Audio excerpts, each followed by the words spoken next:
जय भीम जय मूल निवासी साथियों, आप देख रहे हैं एमएनटी न्यूज़ नेटवर्क।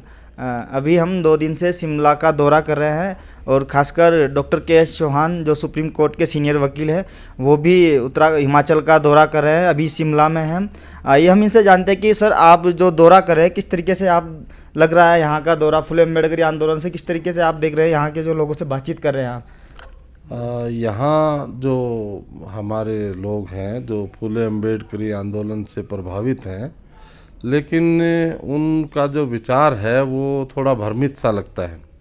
हमारे जो बहुत सारे लोगों से हम लोगों ने संपर्क किया और बहुत सारे लोग ऐसा समझते हैं कि ब्राह्मणवादी सिस्टम जो है इसको इतना आसानी से हम काउंटर नहीं कर सकते, ऐसा भी लोगों में सोच है। लेकिन बहुत अच्छे लोग भी हमें मिले और कुछ लोग ऐसे हैं जो इस आंदोलन को आगे ले जा सकते हैं और उन लोगों की जो विचार है वो एक संगठन के प्रति निष्ठा की बात वो कर रहे हैं। अगर वो लोग सही मायने में हमारे साथ जुड़ जाते हैं, जो हमारा डेमोक्रेटिक विचार है हमारी पार्टी का, क्योंकि जो डेमोक्रेटिक विचार है वो समाज में जाना बहुत ज़्यादा ज़रूरी है। आज हम देखते हैं कि हमारे समाज में बात तो डेमोक्रेसी की करते हैं, लेकिन उनके व्यवहार में ऐसा डेमोक्रेटिक कोई विचार नहीं दिखाई पड़ता। यहाँ बहुत सारी ऐसी चीज़ें हमने देखी कि यहाँ हमारे लोगों की कंडीशन बहुत अच्छी नहीं है, लेकिन कुछ लोग बिजनेस में भी हैं, कुछ लोग दूसरे काम भी करते हैं और एक राजनीतिक पहचान बिल्कुल नहीं है इन लोगों की। तो people's party of India democratic जो है उसके साथ अगर जुड़ते हैं, जिसकी हमें उम्मीद है, क्योंकि यहाँ के जो हमारे साथी हैं वो विचारशील तो हमें लगते हैं, लेकिन विचारशील होने के साथ उनसे कितना संपर्क हम बना पाएंगे, कितना उनको हम एजुकेट कर पाएंगे, उसके ऊपर ये डिपेंड करेगा। क्योंकि बहुत लंबे समय से इस एरिया में जो है ये मूवमेंट का काम नहीं हो रहा है, इसलिए दयाराम जी हमारे राष्ट्रीय उपाध्यक्ष हैं people's party of India democratic के, उनके नेतृत्व में हम यहाँ आए और हम लोगों ने यहाँ लोगों से चर्चा की और एक व्यक्ति विशेष रूप से करमचंद भाटिया जो हमें मिला है, वो मुझे लगता है कि बहुत ही विचारशील है और समझदार है और डेमोक्रेटिक जो सोच है वो भी उसमें है, क्योंकि हमें हर आदमी में डेमोक्रेटिक विचार को पैदा करना पड़ेगा। अगर जो बेसिकली जो डेमोक्रेटिक विचार है इसके फ़ायदा ज़्यादा है, लेकिन इनिशियल स्टेज में हमें लगता है कि डेमोक्रेटिक विचार होने से या हमारा जो आचरण है वो डेमोक्रेटिक होने से हमें नुकसान होगा। जैसे जैसे डेमोक्रेटिक सिस्टम आप डेवलप कर पाएंगे, तो आप जो आज हमारा आम आदमी ये समझता है कि हम लोग कुछ नहीं कर सकते, वो तब ऐसा सोच रहा है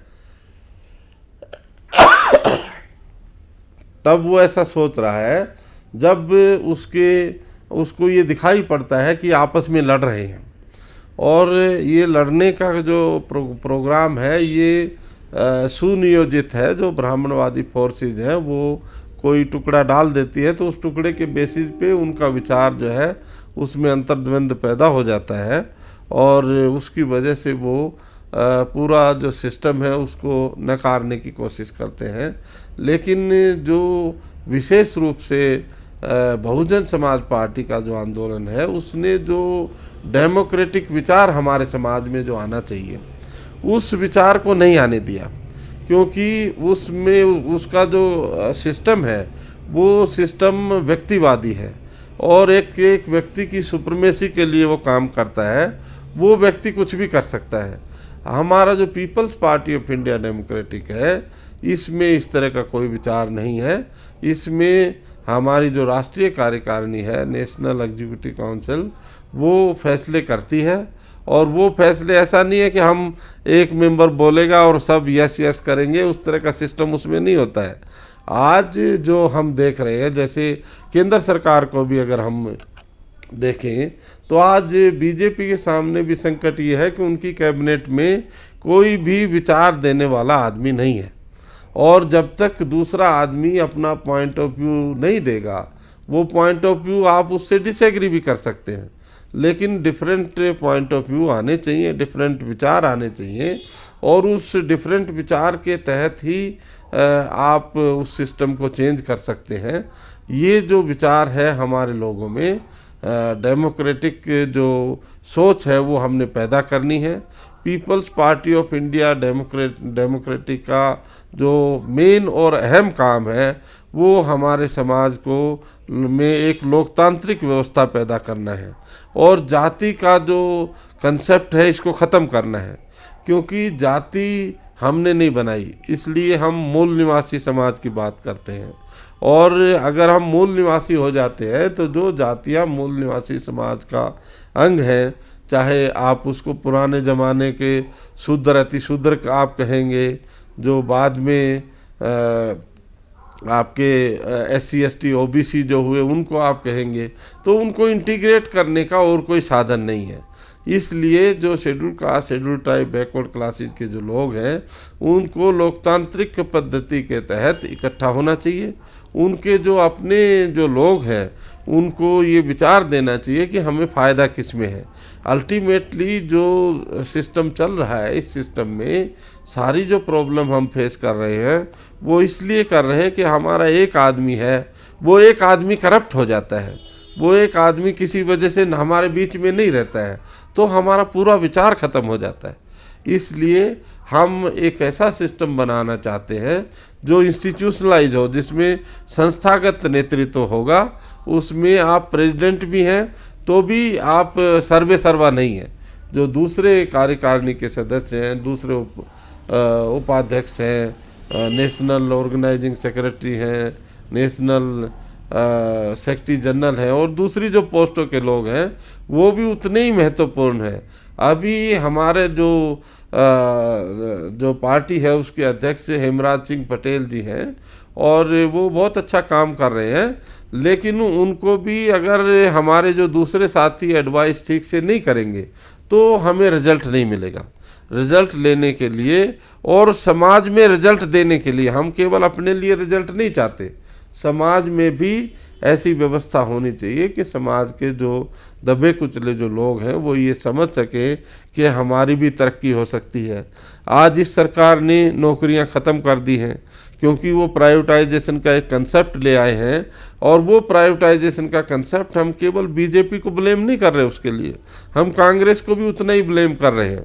क्योंकि इसकी मेन बुनियाद तो नरसिम्हा राव के बाद कांग्रेस ने ही रखी, और कांग्रेस ने 50% से ज़्यादा के शेयर तकरीबन सभी पब्लिक सेक्टर्स में बेच दिए।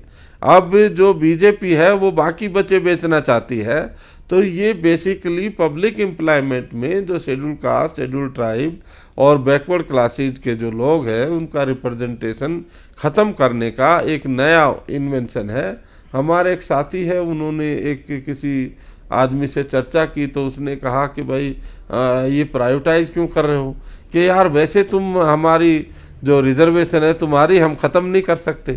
तो वो एक सोची समझी रणनीति के तहत वो सब कर रहे हैं, और ये जो चीज़ें हैं इसको चेंज करने के लिए, समाज में बदलाव लाने के लिए, समाज में डेमोक्रेटिक इंस्टीट्यूशन में भागीदार बनाने के लिए हमें काम करना पड़ेगा, और जितना हम काम करेंगे उतना ही रिजल्ट आएगा। जब कोई भी कार्यक्रम होता है तो उस कार्यक्रम का सूत्र कोई होता है।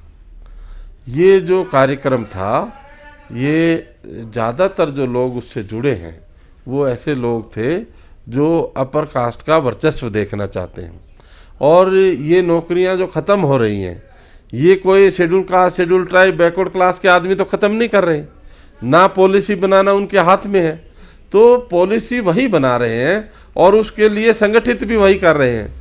तो दोनों चीज़ें नहीं हो सकती। मतलब अगर बेरोजगारी को कम करना है, उसको चेक करना है, तो वो तब तक संभव नहीं है जब तक उससे जो पीड़ित जो लोग हैं वो इकट्ठा नहीं होंगे, क्योंकि इसमें नेतृत्व जो है उन्हीं लोगों का है। जब नेतृत्व उसमें ब्राह्मण, बनिया, दूसरी जो अपर कास्ट की जातियां हैं, जिनको आप सवर्ण हिंदू कहते हैं, अगर नेतृत्व उनके हाथ में तो फायदा उनका होगा। इसलिए ये हमारे लोगों को गुलाम बनाने का एक अलग नया तरीका है। इसलिए मैं ऐसा मानता हूं कि हमारे लोगों को हमारी अपनी लीडरशिप के अंतराल ही इकट्ठा होना चाहिए। अगर वो इकट्ठे होते हैं तो निश्चित तौर पे एम्प्लॉयमेंट अपॉर्चुनिटीज़ बढ़ेंगी। आज हम ऐसा देखते हैं कि हमारा जो आम आदमी है उसमें भी इस तरह की भावना है कि जैसे मान लो हम भी राइज कर जाते हैं तो बीएसपी की तरह हम भी करप्ट हो जाएंगे। तो वो जो मैं केवल इतना ही कहना चाहता हूँ उसके बारे में कि जो हमारे जो लोग हैं, जो बहुजन समाज पार्टी में जो लोग लगे थे और आज जो लोग लगे हैं, उनमें एक अंतर है।